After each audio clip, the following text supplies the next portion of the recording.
Welcome, everyone, to... Oh, you had a little intro. Yes. Ba-da-da. Ba-da-da-da. Boots and cats. Bring him back. Yes, the rap. Beatbox. We're going to keep working on it, and until then we get eventually, maybe we can like really showcase our skills. Okay. We don't want y'all to feel bad about your beatbox skills, so... That's true. We should coordinate a rap. It's going to go great. It's going to go viral. So speaking of coordinating raps and everything else, what we wanted to talk about today is how to have fun in marriage, like how to make your spouse your best friend.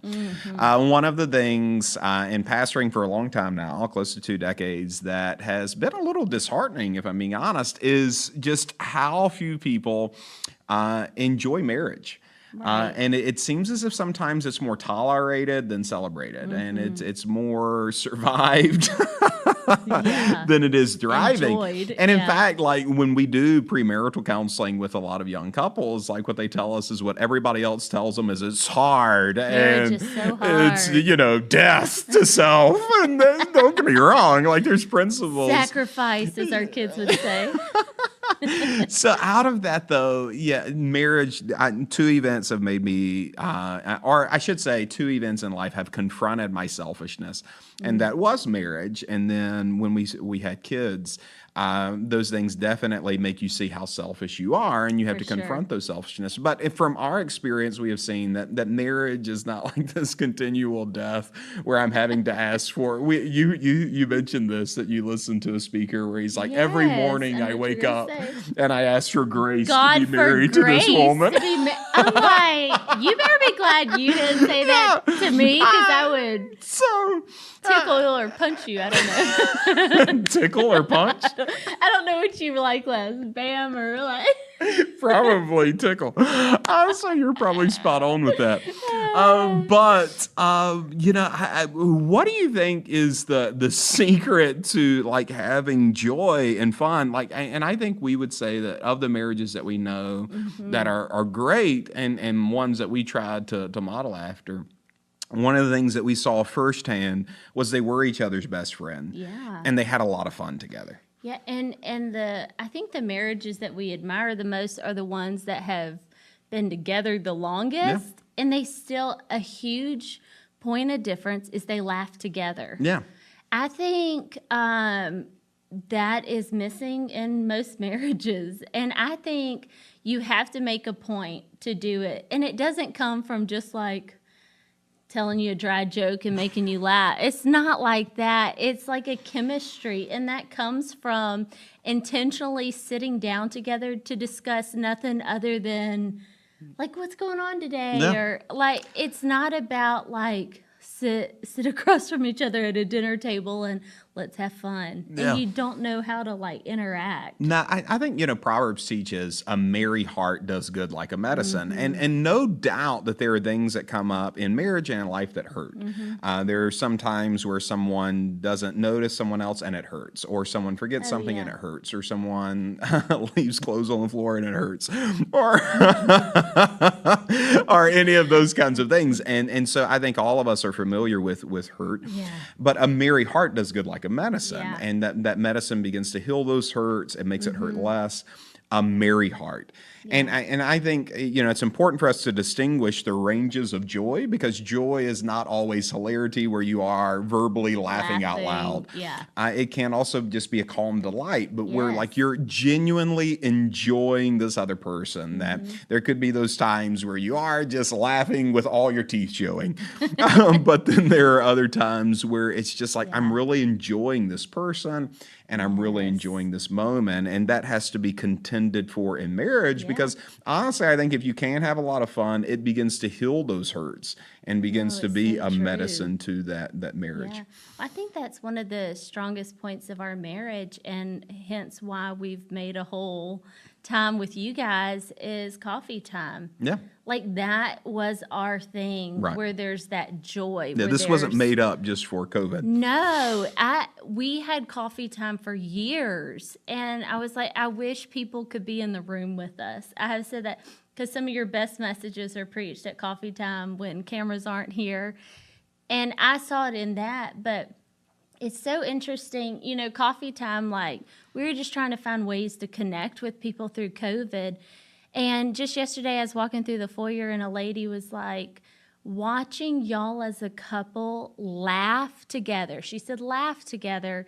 She said, it's helped me in my marriage. She said, I realized we weren't laughing enough together. Like, we weren't sitting down and having an enjoyable conversation. It's all, I think we get caught up in marriage where it's like task, checklist, like you love each other, but you're almost living life and you don't like pause life to stop and have coffee or stop and go do an activity. Yeah. And that's one thing we've seen in a lot of marriages that are great is they found something they love to do together. Yeah, and they'll stop and do that. And like I think of even like the simplistic little things, like even this morning, I woke up early, had my Real devotional, early. went for a walk, like all those types of things. Yeah. And of course, we've got a busy day today. There's a lot that we have going on. And I had been sitting outside drinking my coffee, and While I was sleeping, because we all know I like to sleep a lot. and I'm walking in, and you're walking out, and you're like, do you Yeah. have any more time left for coffee time? Yeah. And that was not this coffee time. It was the original coffee time where we just sit together and we talked. And we talked about spiritual things, and we talked about, our devotionals and like all of those types of things. Yeah. And I think as couples, you have to contend for those moments, and Yes. you have to prioritize those moments and ask that question like, hey, we need to connect. Do you have any time to connect? Yeah. Let's have our version of coffee time, or let's go on a date, or let's take a walk. One of the couples that we really model ourselves after is they go for a walk every day. Another one of our couples is they have that we model is both of these couples are older.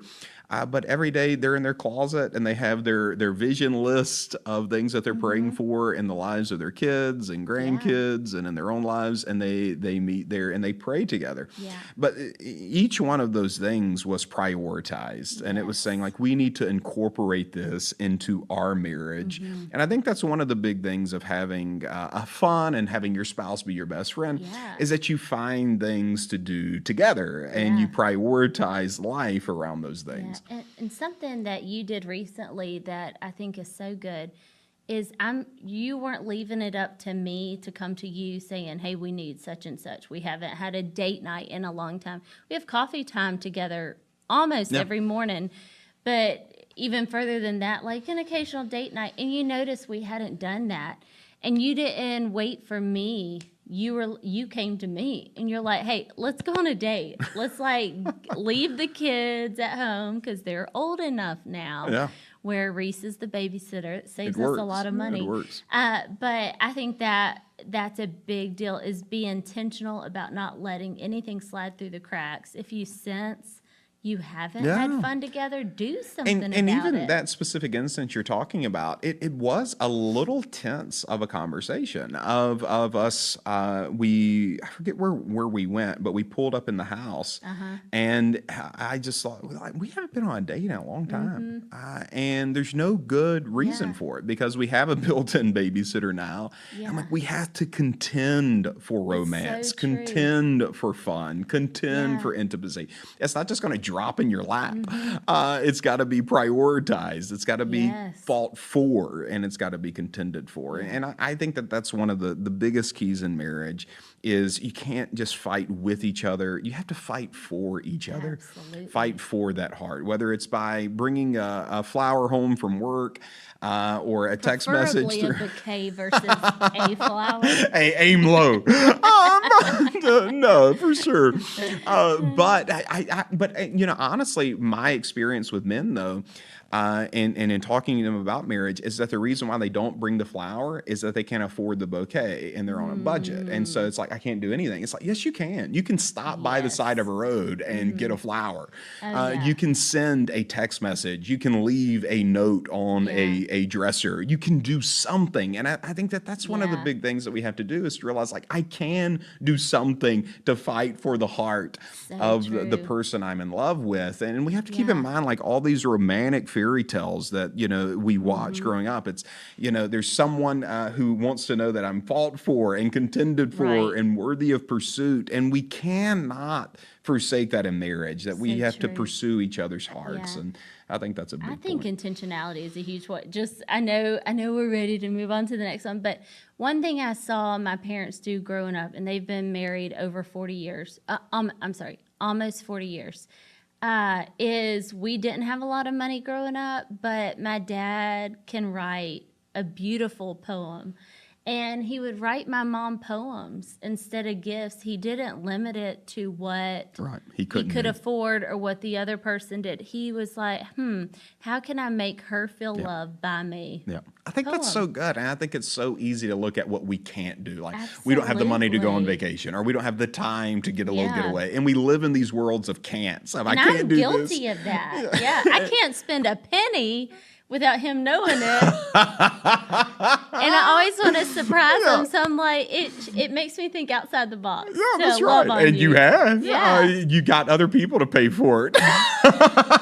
And then you paid them back after it was given. That's okay. Glad That's you shared smart. that That's part. smart. But I think living in the world of cans, like, man, we're so Yes. busy. I wish we could get away. And we live in these worlds of what ifs, coulds, yeah. shoulds, all those types of Yeah. things, instead of looking at cans. What can I do? Okay. And that's how coffee time even started for us. Oh, yeah. It's like we have 3 kids. It's expensive to go out to Yeah. dinner and find a babysitter. What can we do? Well, we can tell the kids, this is the coffee room. Yeah. Do not come in this unless It's the a first. limb is Yeah. missing. Like even And even blood then is not you a good should be, reason. yeah. So So we true. need a mortal wound. No, but Oh, dear. no, We sound like great parents. oh, fantastic. We should really talk about Yeah, parenting that's right. sometime. But like really setting those boundaries of like, here's what we Yeah. can do, and we can do this often, and living in that world of can. Like it's not Yeah. enough to put this marriage on autopilot. I need to intentionally invest in it with what I can do, and intentionally have fun together and have those moments Yes. of connection. I love that. Yeah. I love it. So good. Yeah. So I think one of the things too that we look at is, and we say it a good bit in church, and I think it's worthy of repeating here because we say it a good bit to each other, is I cannot afford to be the most critical person in your life. That there is no great relationship you have with a mom, friend, parent, whoever it may be, where they are constantly critical of you. Yeah. Here's 5 things you didn't do right today, or why do you always, be critical. That I have to learn that there is a difference between you and there's a difference between me. And I've got to learn to notice the difference between those Yeah. differences and be able to navigate those successfully. Yeah. Well, we're 2 totally different people, born from 2 totally different backgrounds. Not totally different backgrounds, but they're 2 different family cultures for sure. yes, for sure. And if we weren't different, that would be odd. Yeah. We're very different.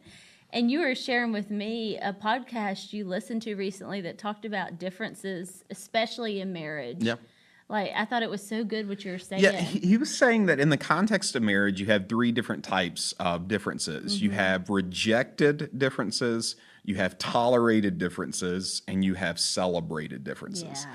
And when he said that, I'm like, I think one of the things that we found after 16 years of marriage is we have a lot of tolerated differences and we have a lot of celebrated differences and we don't have a lot of rejected differences. And like for that, what would you example? Well, I think Like, a rejected difference is you're different from me in this area, and it upsets me.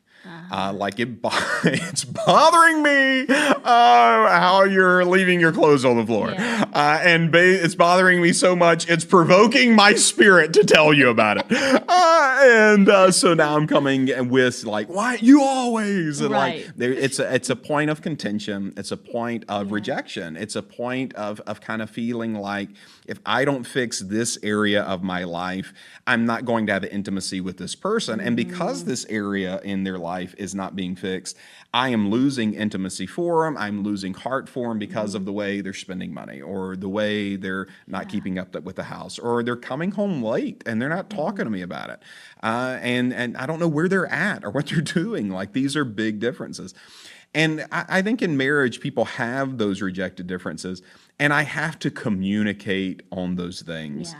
until it either it's gets fixed so true. or it gets tolerated. And in fact, I think with this, we ought to come back and just build a whole another coffee time on it. I think we're at a good place, but I don't want to rush this conversation. I think it's a conversation that deserves its own 15, 20 minutes. And so next time, Okay. let's kind of build that out. Yeah. And It's a huge. it is huge. Huge topic. Huge topic. Especially in marriage. Especially in Yeah. marriage. So out of that, we'll do that next time. And what do you say we do a dare? Ooh, let's do it. Okay, for today's dare, we're doing this off-site. We're at Target here at Lakeland. So embarrassing. Yeah, and we've got a minute and a half, and we're going to see who can collect as many items in a minute and a half and pick a winner based off how many items that they get. Now, here's the thing. If you drop one thing, it's over. You're done. So you can't drop anything. And then we're not going to be bad people and not buy what we get. And we'll go from there. We'll check out at the end of this. Whoever gets the most items wins. Okay. And 3, 2, 1, go. go. Does it all have to be different? No. It's as many items.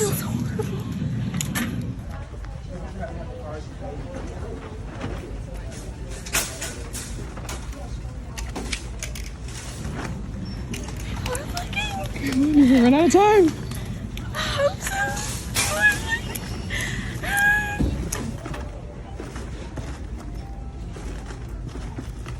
Here's the thing. If you drop one thing, it's over. You're done.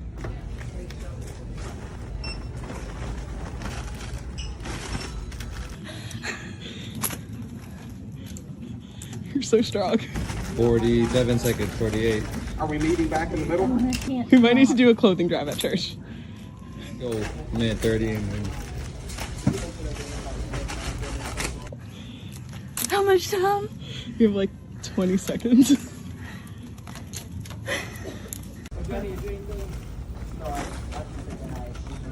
all right, you got 10 I'm seconds. buying it, I you got promise. 10 seconds.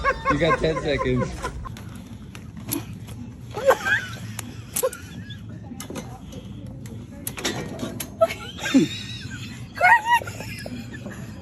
All right, time. Okay, you know what? Next time, just to make it easier on yourself, you can just grab the box Grab it, and put it in put it there. in there? Okay. I mean, I you're didn't wanna be paying too for it. rude. No, we were just, kind of trying to make sure everything was okay. Oh, you got it. Thank you, though. Okay, This is Anna. hey, We have to check out. Come on. Check out. We're checking out. That's what we said. You have to check out with all this. We'll check out. At the, Go on. It's for kids in need. okay, grab too many fantastic. bags. I don't know if that counts. as Hey, items. the bags count because they cost money, so there's an extra 2 That's items true. for you. That's true. Okay, All right, let's go we back. appreciate y'all. Thank y'all.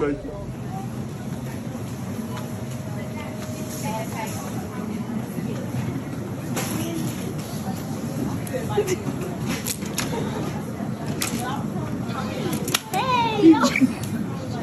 Sorry. Okay. I'm good. You can help me now, huh? Yes. All right.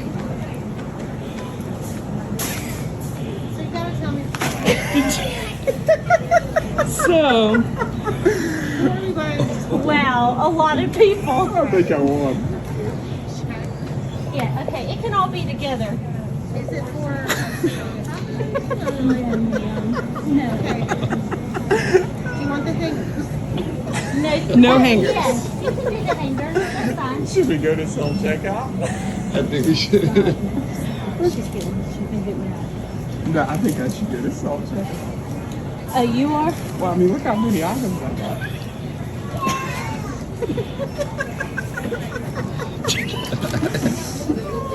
130. You can do bags. Did you know that was an option? I thought it was resourceful. We didn't say it wasn't an option. So ridiculous.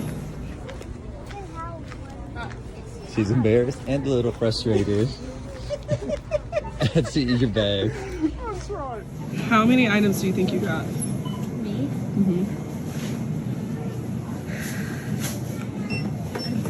I feel horrible.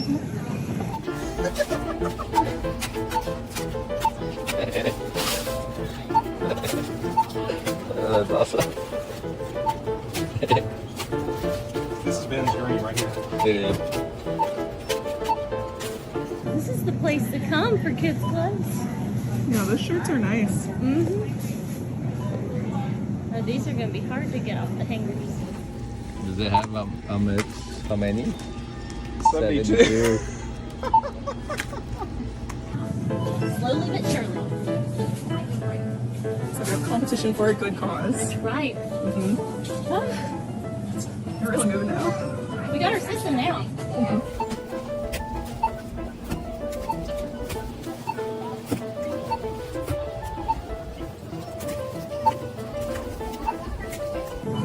Gotta come back and do my own personal shopping.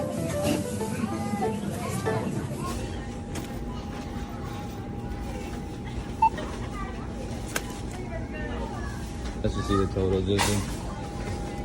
170 items and $201.91. I think I probably won. We had 1.5 minutes to grab as much as we could. So as a mom, I know I can grab a lot of laundry. So that's where my mind went. My husband. Think about expense. Yeah. Well, the fact that you went for candy, I'm like, well, they'll love that too. That's true. At what part did you not hear we were checking out? We'll go from there. We'll check out at the end of this. Whoever gets the most items win. I should have grabbed a ton of face masks. That's true. But that would, yeah. You really are the winner, though. Because, one, we get to give an incredible gift to a lot of kids. Like, I think the whole city of Jackson's going to be clothed now, which is amazing. Secondly, I did have a couple of candy bars at the grill. 47 seconds. So, in the spirit of truth and with your heart of thanksgiving, we crown you the queen. You're not gonna let him get by with that? No, I was just gonna let it be like in post production. Like, I was gonna make a show right here. I won? You won. You're the winner. It Unless won't. you had something hit the floor. No, sir. You're the winner. One did fall, but I was like, That was him. He's just like, I was like, oh, I'm sorry. There we go. That's amazing. how many? 126. Gonna take that as a win. Thank you so Thank you so much, Joy. God bless you. God bless you. Especially.